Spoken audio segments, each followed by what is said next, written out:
Sa pagpili po ng lugar na gagawing palaisdaan, ito po ang mga dapat nating isaalang-alang. Una ay water source. Dapat po tiyak na may sapat na mapagkukunan ng tubig. Pwede po sa irigasyon, deep well, o tubig na galing sa ilog or sapa. Pangalawa ay yung pagpili po ng lupa. Tingnan kung ang klase po ng lupa ay mainam para sa paggawa ng palaisdaan. Dapat po ang lupa o klase ng lupa ay lagkitin.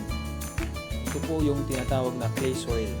Pangatlo po ay dapat accessible ang inyong napiling lugar na gagawing palaisdaan para po hindi mahirap ang pagpasok ng inputs at stocks na dadalhin sa inyong palaisdaan. Yung iba naman po, yung kanilang palayan ay kino-convert para gawing fish pond.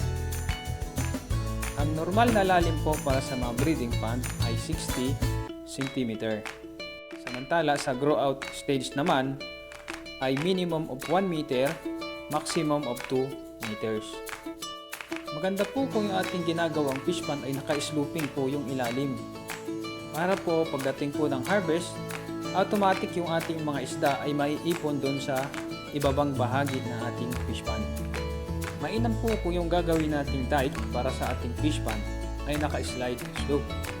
Para po hindi agad masira yung ating dike o yung pangpang ng ating fish pond kapag natatamaan po ng paggalaw ng tubig. Para naman po sa paghuhukay o paggawa ng butas, karaniwang ginagamit na hugis ay hugis parisukat o rectangular. Ang mano-mano pong paghuhukay o paggawa ng butas ay applicable po doon sa mga maliliit na fish pond.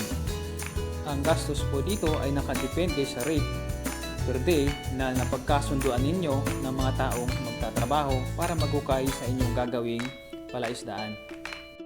Kung malawak po ang lugar na gagawing palaisdaan, obligado po kayo na gumamit ng heavy equipment tulad ng backhoe or excavator. Kaya pong maghukay ng isang backhoe ng 1,000 square meter sa loob ng 16 hours. Katumbas po ito ng 2 araw na pagtatrabaho. Marahil inyo pong naitatanong kung magkano po ang renta ng excavator. Ang renta po sa maliit na excavator na may size na 1.8 to 1.10 cubic meter ay umaabot po ng 1,000 to 1,200 per hour. Ito po yung maliit. Samantala sa malaking excavator naman ay aabot po ang rental fee ng 2,800 to 3,500 bawat oras.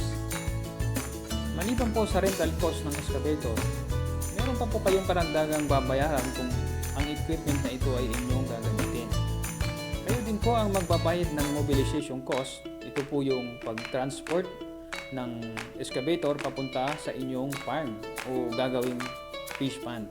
Ang gastos po sa mobilization ay nakadepende po sa layo ng panggagalingan ng heavy equipment o excavator.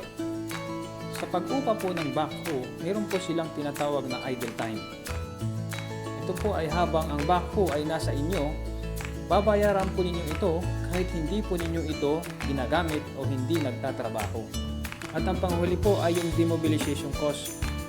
Ito na po yung isasauli na natin yung heavy equipment o backhoe papunta doon sa may-ari. Kayo din po ang magbabayad sa hauler na magkakarga o pagkakargahan ng excavator o backhoe.